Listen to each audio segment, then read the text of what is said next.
Hello, everyone, and welcome to the March installment of the Slingshot. Today's special guest is Mehrsa Baradaran, professor of law at Irvine School of Law, where she teaches a course called Neoliberalism and the Law. That sounds so cool. I want to sign up for that. She's the author of several books, one of which we're going to speak about today, The Quiet Coup, Neoliberalism and the Looting of America, Norton Press 2024, but she's also written The Color of Money and How the Other Half Banks. Today's book, The Quiet Coup, is a book about explaining how the law and public policy has been reshaped around corporate interests. And I've read most of it. It's kind of long. I haven't done it all, but I have to say it is really well done. I compliment you. It's a page turner. I'm able to get through. Thank you. A little on your background. Mehrsa earned a bachelor's degree from Brigham Young University and a law degree from NYU, where she was an editor of the NYU Law Review. And before joining the faculty at UC Irvine, she was a professor at University of Georgia and BYU's law schools. Welcome, Mehrsa. Thank you so much for having me. It's exciting. Yeah, it's exciting to have you on. And joining me today, as usual, is my partner in crime, Darren Bush, who teaches law at the University of Houston. And like Alan Greenspan, the primary antagonist in Mehrsa's telling of neoliberalism's takeover, Darren developed a fetish for Ayn Rand, as did I in our youth. But he has since matured and learned how to love the welfare state. Welcome back, Darren. Yeah, I took different lessons from those books than Alan did. My question about those books was, who takes when did you make your transition? I was reading a whole bunch of stuff in high school. I read Ayn Rand. I read some Karl Marx. I was just very eclectic.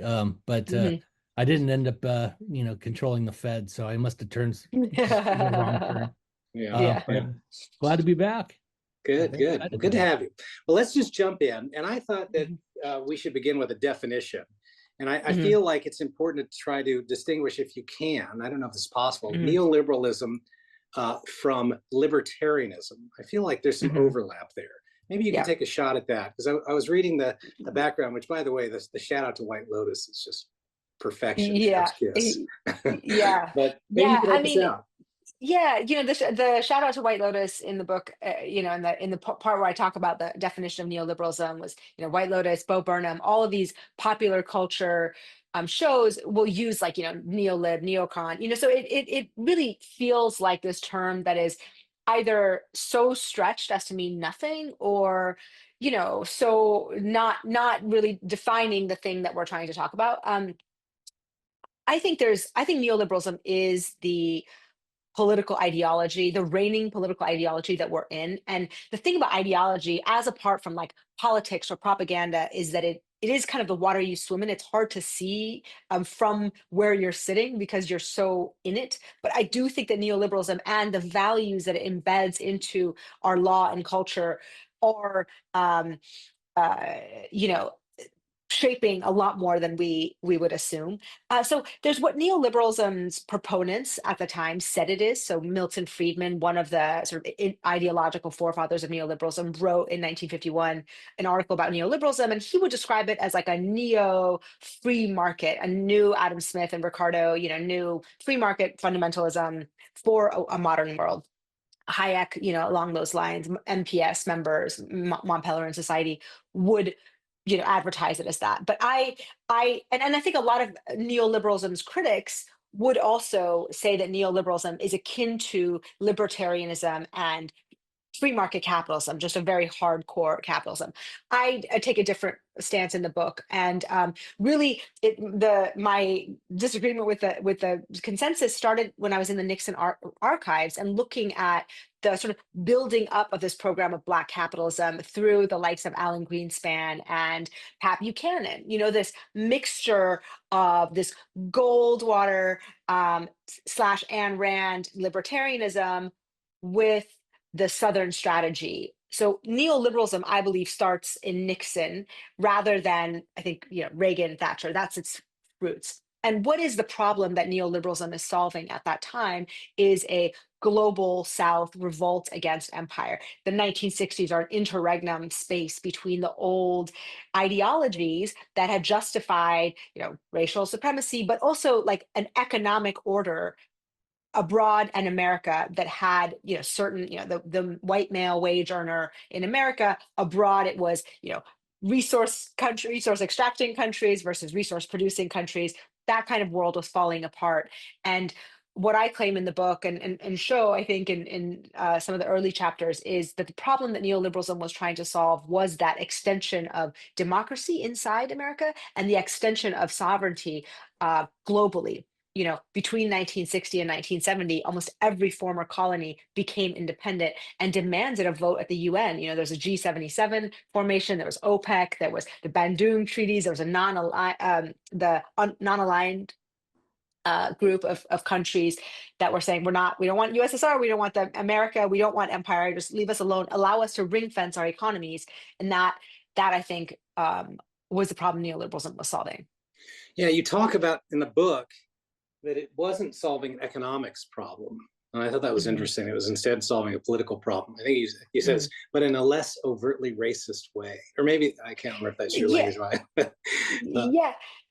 Yeah, so empire lost its alibi, in the 1960s. Empire's alibi, 5 European nations controlled the entire world and extracted those resources. And it wasn't the nations, it was the corporations of the nations, right? So Kennecott Copper is in Chile. You've got the Seven Sisters oil companies across the Middle East. You've got across Africa, cobalt and copper and gold mines and, diamond mines. And if anything, World War II, proved the necessity of relying on these imports. Like the British and the Allies won the war because they could control the trade lines in and block the Germans' trade routes of getting supplies. So, but the whole world order had been built on white supremacy. I mean, racial hierarchy was the ideology of empire, and that is blown up by the Nazis, who take that ideology into Europe. And so then you have the Geneva Conventions and the UN and all of this, like, you cannot just do empire and justify it by racial supremacy.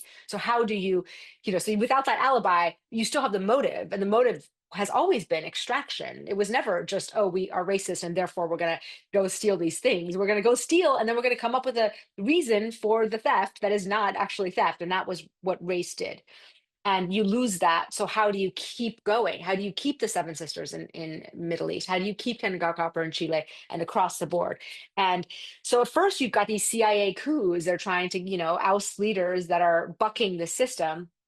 But then neoliberalism is really the new close of empire. It is through these IMF loans, through sovereign debt. Now you've got a debt system that took the place of the strong, military. Now the military is there, right? That if a leader is not going to play along, then you're cut off of the global trading system, as was, Iran and Cuba. And, you see what happens if you're off the swaps lines. And we tried to do that with Russia during COVID. It was a disaster for them, but they managed, it's Russia. But you couldn't if you were a small nation. So in the United States, there was also an economics problem, in the sense that the New Deal had promoted very tremendous economic growth, greater greater income equality, and it was still working. I mean, nothing was perfect, but it was trending towards remedying through a lot of protests and things of that sort some serious social inequalities. And so, to me, it seemed like neoliberalism was trying to create greater income inequality, recapture some of those wealth for the highest income earners, neuter antitrust enforcement, so you could have economic concentration and do that at the sacrifice of economic growth. Yeah, it wasn't an economic problem in that. I think that the standard account of neoliberalism is like, oh, there was inflation and overspending, and therefore there was this pullback into the neoliberal world order of the Reaganites. But if you date it back to, I think when it started in the 1970s, the end of Bretton Woods, this was, the real problem was, the OPEC nations trying to get out of the deals that America had on oil trade, right? It was the invention of the euro dollar. The end of Bretton Woods really is a new world economic order. And at that point, there was enough money to go around. I mean, yes, Vietnam was like a lot of spending that was causing inflation that, kind of dominoed into the OPEC thing, but that wasn't the driving motive. I think the driving motive was the extension of the franchise that was going to require, well, it was political for Nixon, right? He wanted the Southern strategy to get the George Wallace voters, you got to give them red meat, and that was like segregation forever kind of light. So that's one part of neoliberalism. And then the other part is the sort of pushback on these from these corporations. And it wasn't the entire corporate world. It was really like three or four uh, um, corporations. It was like oil and gas. It was tobacco, so Philip Morris. And this is where Lewis Powell comes in as a figure. And we could talk about him later because I spent a lot of time on Lewis Powell, and weapons.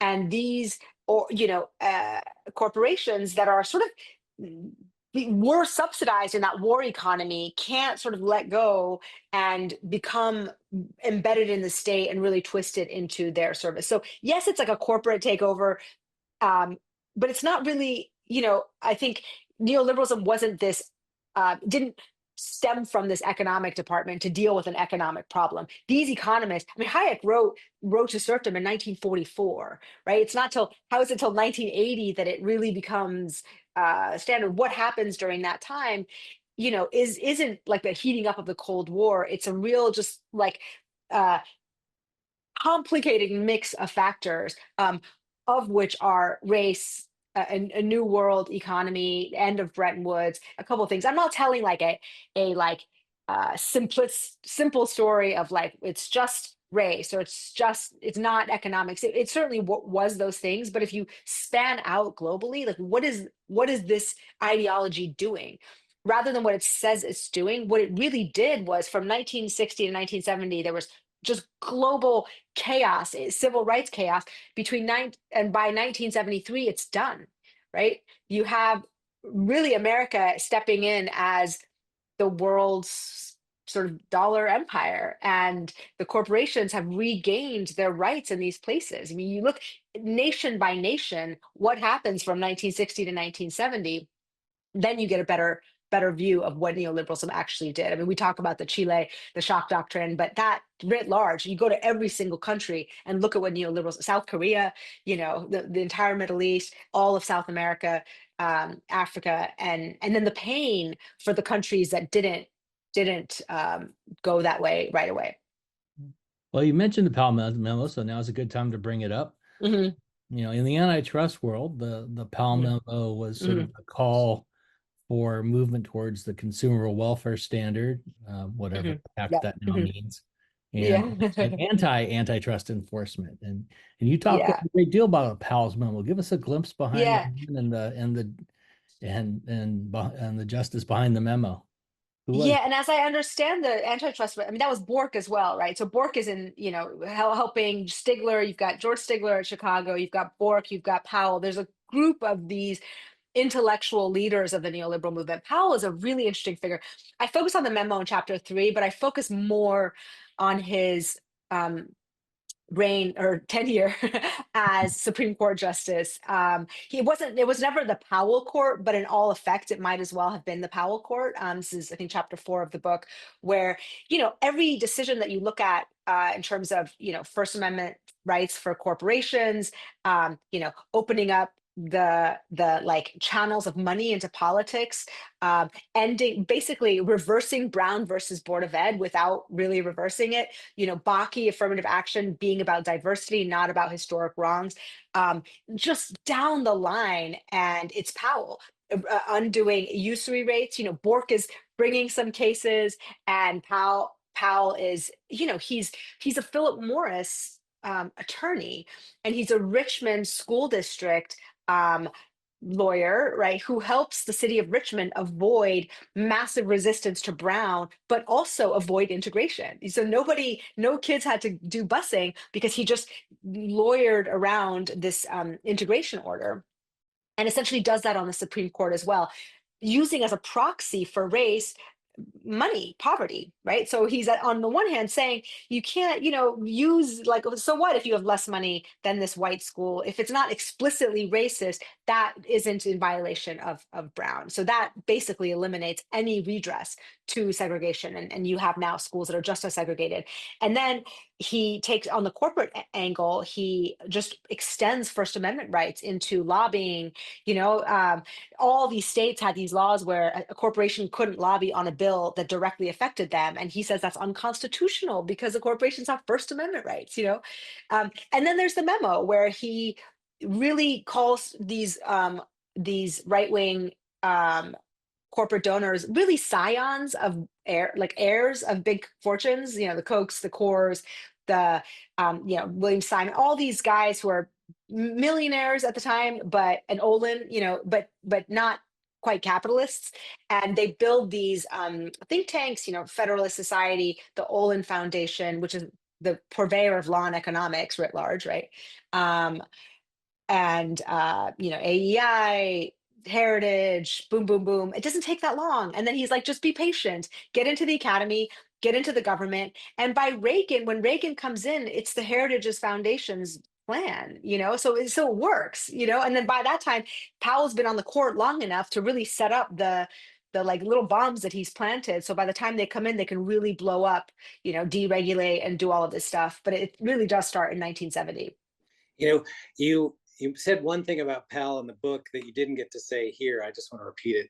It was so profound. I didn't realize that he helped poo-poo the notion of any nexus between cigarette smoking and cancer. Oh, right. He led that fight too. So he's clearly coming from a good place. I mean, all of this stuff. Yes, exactly. Rot. But anyway, sorry. No more selling the good man's reputation. But I learned about the Powell memo. I mean, maybe it just doesn't penetrate like economic circles as much, but I know that the Lever did a whole series, right? On the Powell memo, they did. Right? And Darren, of course, reminds me that he and Mark Glick and Gabriel Lozada wrote about it and said it was the impetus for many academic conservative institutes to grow and even started new ones. I read a review. I've read multiple reviews of your book now, and there was a tough love one suggesting that you overstated the import of the Powell memo. I was gonna say that. Did you see that one? And some guy said he talked to somebody, some big joker in the program, and the guy said he never even had seen it. Now, how do you prove that this thing was pivotal?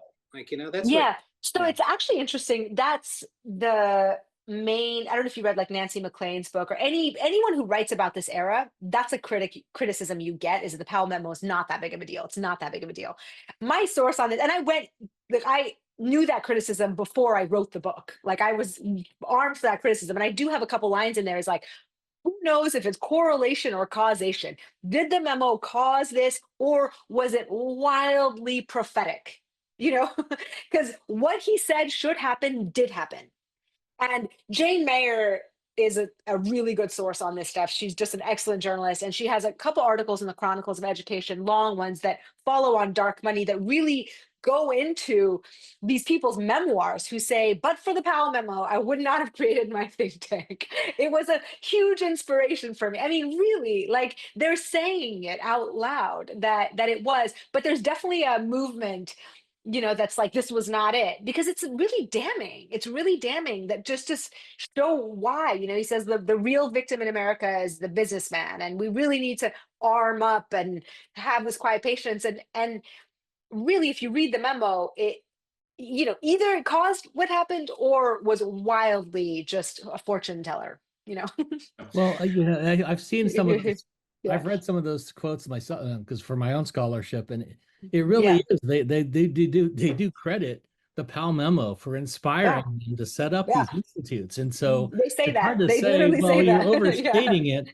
But when it's the whole reason Coors the whole reason created it's the insane. Whole reason. It's insane. But I can see why they wouldn't want that. If you're working at Heritage, you're like, no, we didn't create it because of this memo that said this whole playbook. It's the playbook, right? And so you don't want people to know that that's the playbook. You want to say it's a coincidence. I had a question for you, if that's okay. And it could just be low reading comprehension on my part. But I read a line and then I was like, oh my God, did I miss something? But I want to just give you a chance to explain it, because it seems kind of important. You said the second plank of neoliberalism was, quote, designating decisions over crucial economic matters like monetary policy to the exclusive domain of specialists in government agencies. And I agree with you. That's how it is now. I mean, the Fed basically runs the entire economy. I want to understand better, before this regime change, what was the world like, beforehand? I mean, so before you had a rules-based approach implemented by experts, was it more democratic? What was it? I'm just too young to know. So I am also young, but the way that the Fed worked, at least, was much more, it was, first of all, much more simple.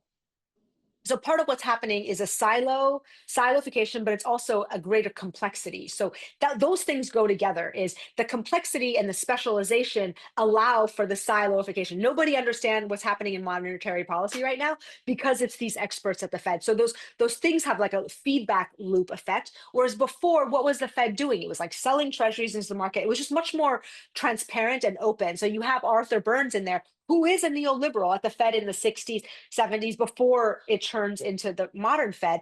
He is also this guy, like he is the Greenspan model, and he wants to make the Fed more that. Before that, you have a lot more centralized. The Fed is not the central player. It is happening in the White House with the Treasury. The Fed's there. It's not just deferred to.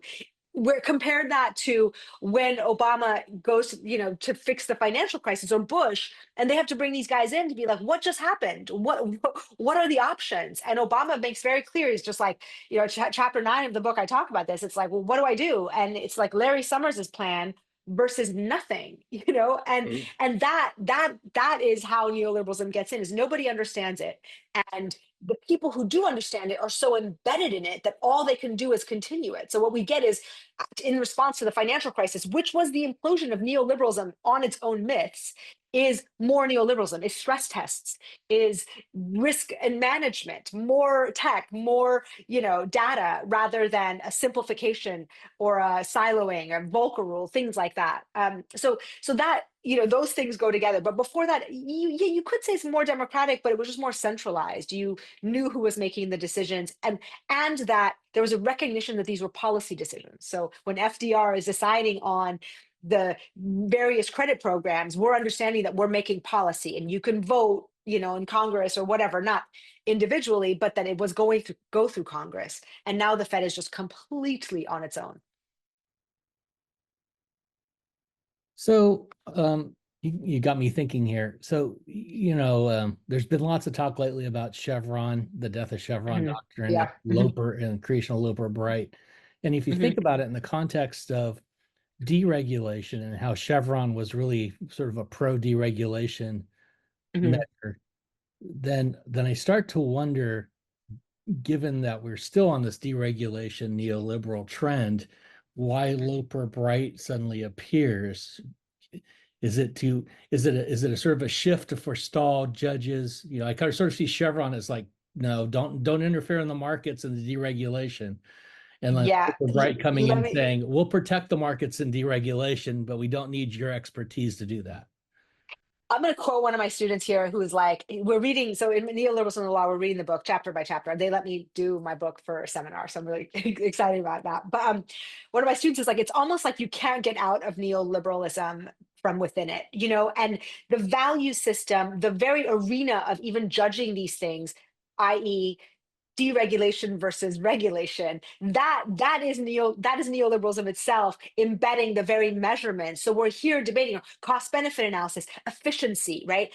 It has never been about deregulation versus regulation. It's not that the market is a creation of the law. The law gets to say what is capital itself, what are industries, what is a corporation, what can these things do, and the vast changes to the law from 1970 to 1990, to the dawn of the neoliberal sort of boom, it could not by any means be called deregulation. There was way more laws, way more agencies, way more complexity, but also more capital growth, faster markets, more finance. And finance is a creation of the law. So it's not deregulation to have created an economy where it's like 60% finance, where before it was like 5-10%.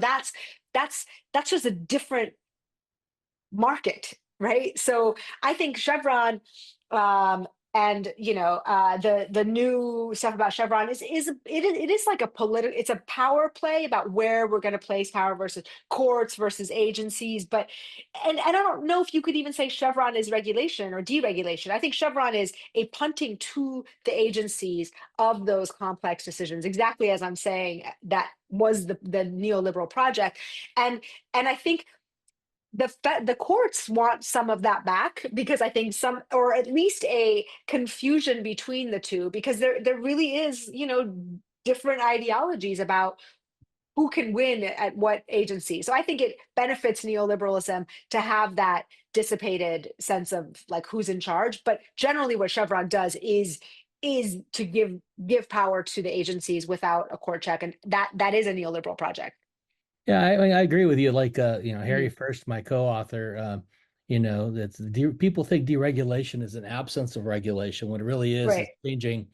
Different. Every Yeah. market has to have some rules, and so Right. the fact that you have more free play requires more rules, right? Right. Um, Yes, yes, yes. Look at what finance. They passed 20 bills that were quote unquote deregulation in the between Reagan and Clinton. It wasn't deregulating anything, it was creating new markets, derivatives markets, mortgage-backed securities markets. All of that stuff came in laws that were labeled as deregulation, but it was actually just new markets that were blessed by law and created massive amounts of wealth and massive new markets. That's not deregulating a market that existed before. That is creating a whole new beast, right? so I want to be catty for a second. Hmm. Or is it caddy like a cad? I don't know the etymology. But you mentioned Yale, Hmm. role in the Powell memo, and it's almost personal. You Now, went to Yale. yeah, I did not. Okay. I'm one of the few people in academia who did not go to any of this. I did also did not. Yeah. But as LP aside, Hmm. what do you think about Yale's role today? Because you have you have JD Vance and you have Yeah. Kavanaugh and and there are several very conservative scholars there. And Yeah. Mhm. Yeah. I mean, part of what the Powell memo really highlights, we need to get into the academy, right? And the Federalist Society and Law and Economics took that to heart and went to these law schools, went to Yale, went to Harvard, went to Stanford first. And then there's like a trickle down to the rest, Columbia, and they set up law and economics chairs and Federalist Society sections. So those are places where it's the strongest, where the most money is funneled, because that's where you can get the imprimatur of like intellectual rigor if you're at Yale, right? Same with the Nobel Prize I talk about, was like a creation of the neoliberal movement to put behind this kind of BS macroeconomic theory, put the rigor of science behind. It's not a real Nobel Prize. It is a Alfred Nobel Memorial Prize given by the Bank of Sweden, which gets lopped off, and they're like, oh, the economics Nobel, it's not a real Nobel. In fact, the Nobel family was like, don't use our name. Like, this is not science. And you have Hayek, who was the first winner, along with Myrdal, home winner. So he was a Swedish economist, Keynesian, who get it, and both of them say, "Don't do this prize. I disagree with the fact that this prize is given, and to me and to him, right?" Because they were saying this is not a science. And the same thing I think with Yale. You look at the Federalist Society, all the theories, Scalia, originalism, textualism.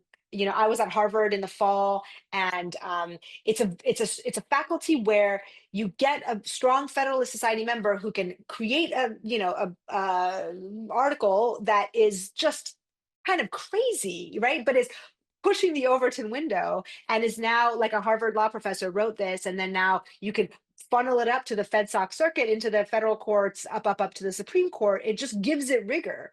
And those schools try really hard to get that intellectual diversity of conservative and liberal. And because they have the liberal, they can really, I think, mainline the conservative into and give that status to them. And I think the liberalness of the school gives them more power to allow those conservatives to go further than they otherwise would have. These ideas are not on par with the general ideas. These are not great ideas, and they get up there. I mean, I'm talking about like, you know, um, Second Amendment jurisdiction, the Heller case with, Scalia and whatever, the overturning Roe, all of these ideas, the reason they need some legal theory that justifies this absurd rethinking of what we know about the Constitution. Where do they get it? They get it from these pipelines, the FedSoc attorneys, and there's always going to be a law professor or a law student who's going to ride that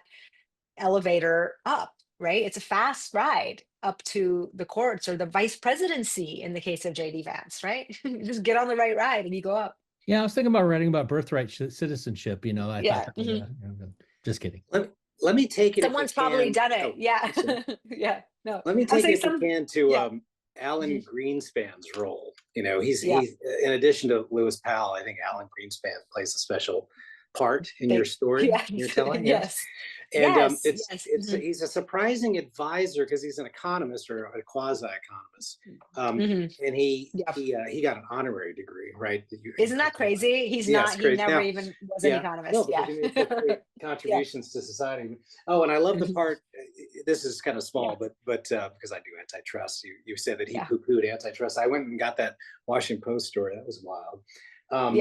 In which he said some silliness about the absence of entry is actually evidence that monopolist is a good thing. Some horse shit like that. But anyway, I digress. Crazy. The thing that was fascinating was he's an economist in quotes who becomes an advisor on race relations for Nixon. When I found this so he's memo, like solving what they're referring to as like the black problem. And what's funny, I was thinking, is a Jew, as so I could say this, is a Jew is like weighing in on how blacks ought to be treated. And you say that Buchanan's having a side conversation with Nixon, besmirching the Jews who control the media, and they don't show that. They don't loop Allen into that conversation. I just love totally. And Nixon's like an anti-Semite, completely. You should listen to the tapes in which I listened to where they were talking about Justice Powell and Rehnquist. And I talk a little bit about it in chapter 4, how they picked, justices. And he'd be like, well, do you have anyone but not a Jew, literally would say things like that. But Alan Greenspan gets brought in, and I found this memo in the Nixon archives. I could not believe my eyes when I saw it, because I was looking for the origins of the Black Capitalism program and, just kind of looking at the campaign materials, because that's when it's forged. He's meeting with some Black leaders, and I just was just kind of perusing the stuff. And here's this memo called the Urban Crisis. That's what they called the, civil rights movement and the, protests that turned into riots after. Many people were killed. It's like Watts, Newark, everywhere. And the Kerner Commission was called. But before all of that, Pat Buchanan tells Nixon, I think I have a guy who can help us solve this problem. Because what Nixon needs to do is and this isn't a campaign. So what he's trying to do is find a plank that deals with the Black issue, this riot issue, and doesn't alienate the George Romney Republicans, and gets the Wallace voters for the first time. These are Dixiecrats. These are Democrats, and they're turning there's a chance to get them from Johnson.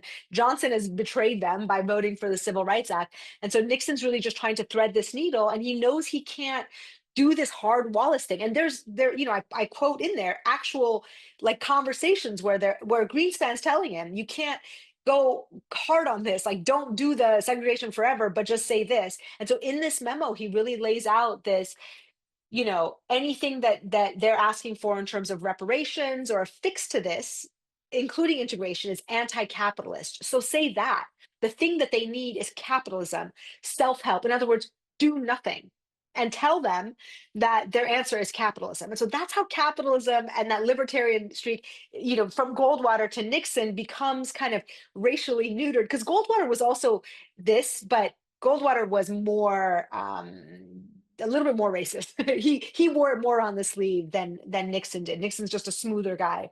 But yes, Alan Greenspan becomes a race advisor and stays in with Nixon. He's there behind the scenes. Him, Milton Friedman, the Chicago boys, really kind of in there, and stays. Is definitely there with Reagan, and then becomes obviously Fed chair. And then it's fascinating to hear him talk about don't do anything, it's anti-capitalist, to becoming Fed chair, the most interventionist Fed chair in all of human, creates the modern Fed by, this thing called the Greenspan put, which you definitely know about.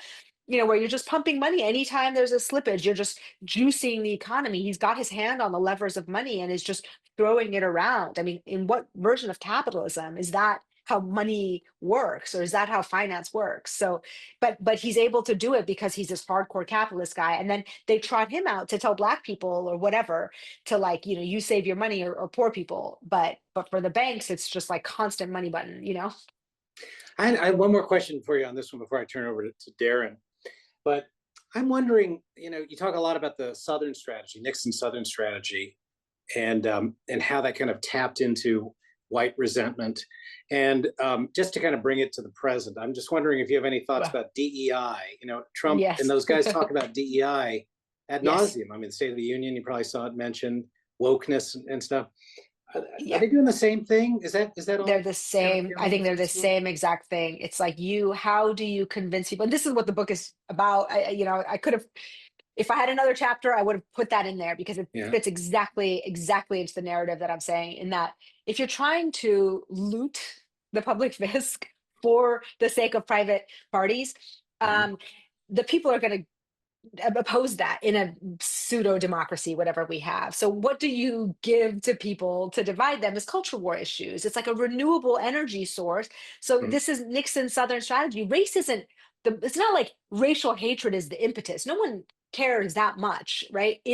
Race is a very handy political weapon to get the coalitions that you need to do the bidding of your corporate overlords or whatever. The people who brought you in. I mean, Trump raised $1 billion, Kamala Harris. I'm going to put both parties in because everyone's neoliberal at this point. You have to raise $1 billion. So you're working for the people who gave you the $1 billion for your campaign.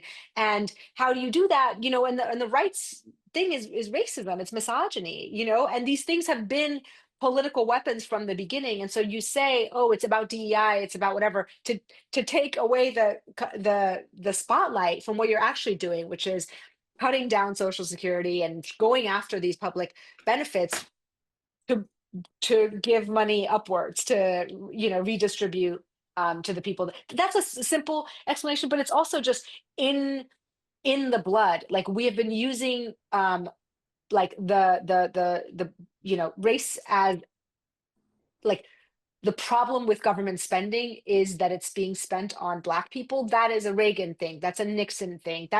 Go back to Andrew Johnson thing. I mean, this is a common thing, right? When you don't include a race of people in the Constitution to begin with, people get the idea somehow that this country is not for them. It's for quote unquote us.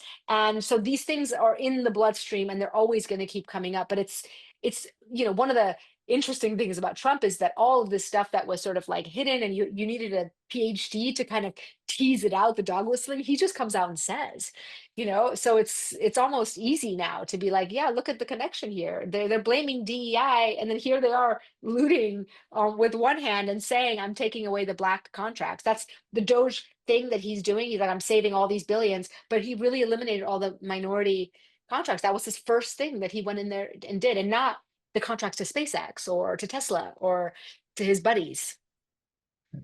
Yeah, you raised the point that this is sort of a wealth redistribution, and then you also say in the book, undoubtedly there were true believers among the elite neoliberals who were committed to racial equality and believe that the free market would indeed remedy racial disparities. And it's really hard to take that seriously. Because I'm trying to be data, generous. no, I don't. Not your writing. Yeah. I mean, the whole notion that No, I know. Yeah, right, I hear you. Because all the data would suggest otherwise. If you take a look at the neoliberal era versus the New Deal consensus, every marker was improving in terms of in terms of income inequality and things of that sort. So, is this more religion than science? I think it's religion. Yeah, 100%. It's ideology. And ideology is one of these things that is like a belief beyond reason. And there's all the facts in it point to that thing, because your measurements stick. This is Posner in chapter 5. I talk about even the idea of efficiency is like neoliberal efficiency, which is Pareto efficiency, which he's a neoliberal too. It's like every measurement, every building block on which we even measure what is good regulation, what is bad regulation, like cost benefit analysis. Is it efficient? Is it whatever? Is embedded in the measurement tools that a law and economics person stuck in there. So it's really hard to get out. But the silver lining of that is that as this thing is imploding, and I think we're in the first stages of it, a lot will unravel in good ways, in pretty destabilizing ways. But this thing is deeply, deeply embedded. And I think because neoliberalism becomes the new face of empire, it's even deeper than that. I think you really have to go back and back and back to really undo this mess. But the mess is now kind of exposing itself too. When you have the Trump Putin alliance and the all the world's elite grabbing all their money and moving offshore, you really see what this is about. They're not paying taxes. We are out here stuck with borders and with police, and they're gone. And that's what happens when you unleash capital from the nation state and you create this global elite that are stateless, essentially. And the rest of us are instated. You raised Musk, but I feel like we just haven't kicked him enough. We got to kick him a little more. Yes, you do comment. I love this. You say in this chapter called Stoinks. I had to look up stonks. I had to look up slang for stocks. You said that Musk embodies the ideals of neoliberalism. And he is kind of like their hero, right? And you noted, I thought this was great, that Tesla in 2015 had received around $5 billion in government subsidies. What you didn't note, but you probably know, is that Tesla makes a big bulk of its profits on the sale of these emission credits. Right, to the non-electric thing, which is another government scheme that he's profiting on. And then I just saw in the news the other day, in fact, I tweeted it, and Robert Reich, sorry to toot my horn, retweeted me. It was kind of exciting. But he bent, let's see, the Commerce Department to change the rules so that the subsidies could flow to his Starlink satellite inferior broadband service for the rural people. They're apparently undeserving of like fiber optics or like the true high-speed lines, but they can make do with satellite apparently.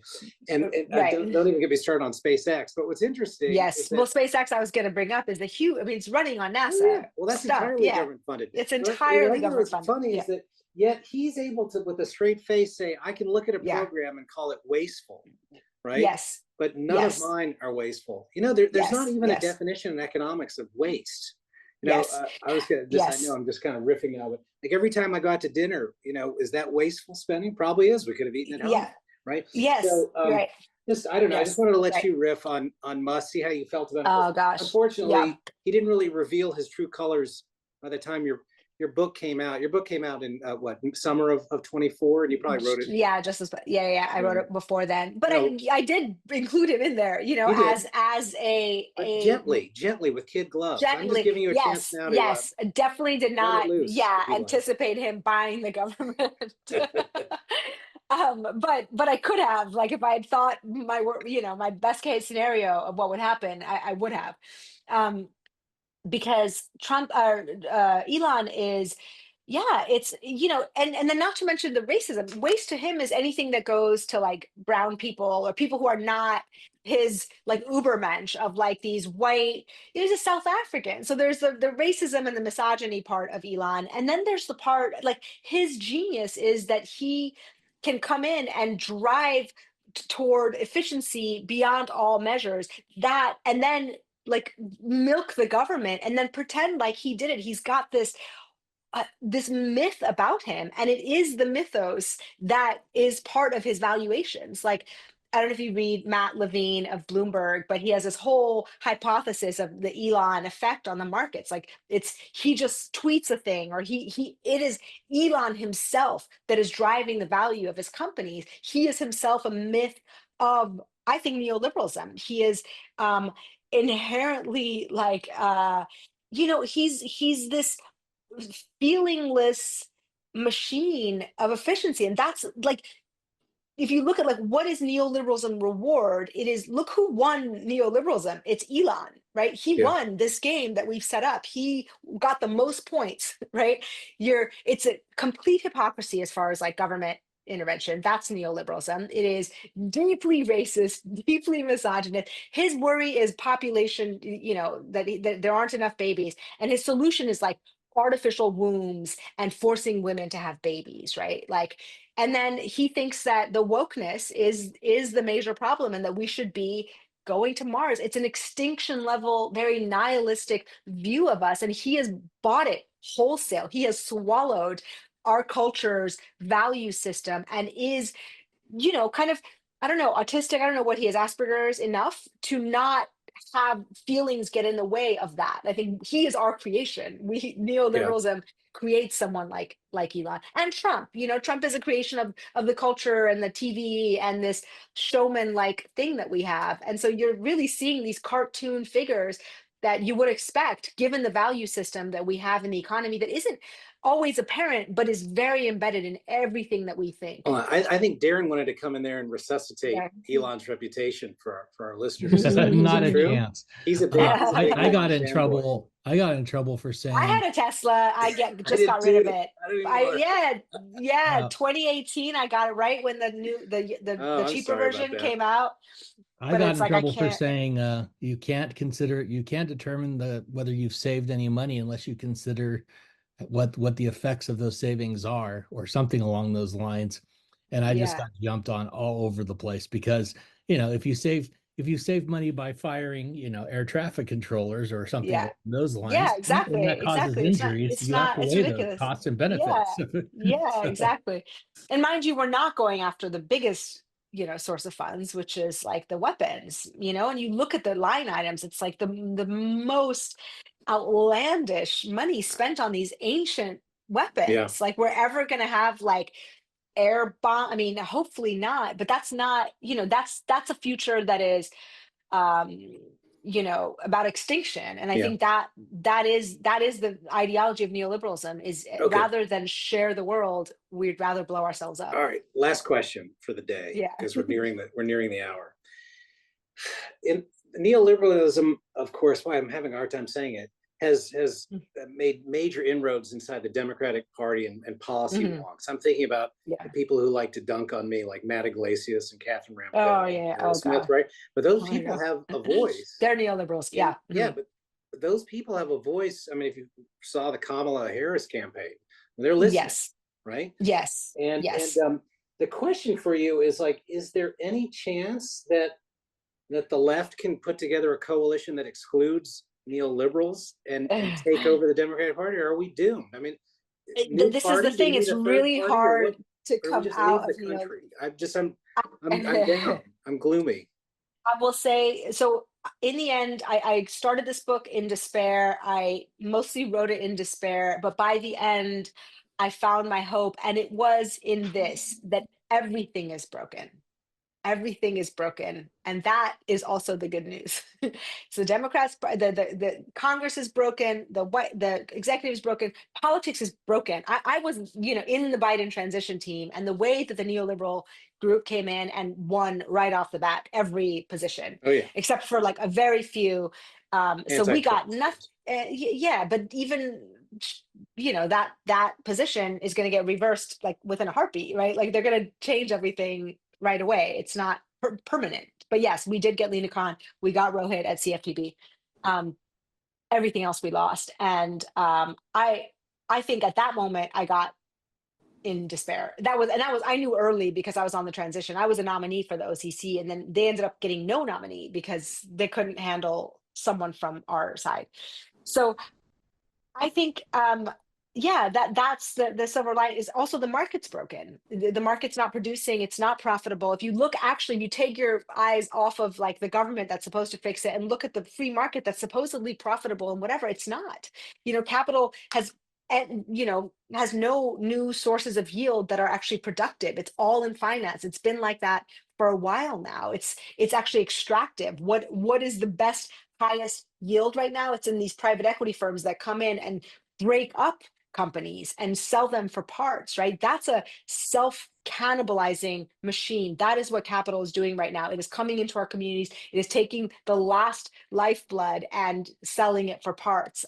COVID heightened that, and we're in those end stages. And I think Trump's actual, instinctively, I think he understands that America's fallen. It is broken, and and his solutions are all like, let's go back time. It's a fantasy. It's just a myth that what he's saying, and he's able to say it with a straight face because he's a liar. But he does at least voice in a way that the left, or not the left, we don't have a left. The Democrats do not, which is, we're still in, we can fix, we'll do this, we'll do that, we'll do little things here and there. And Keynesianism, it's beyond time for that. There's nothing that was on offer, even in the Kamala Harris administration, that was going to fix anything that we have to deal with. And these guys get that, and they're like, well, as long as it's about money, let's just loot, let's just get ours and go. All right. Well, I thank you so much for coming on, and I want to strongly recommend to all of our listeners to go out and buy this book. It is really good, and I'm enjoying it. And hopefully they read it and write a review or something like that, or just give a shout write out a review. Yeah, yes, please, would be wonderful. I would love that. Well, thanks so much for coming on to the show. Thanks, Hal and Darren. Really appreciate it.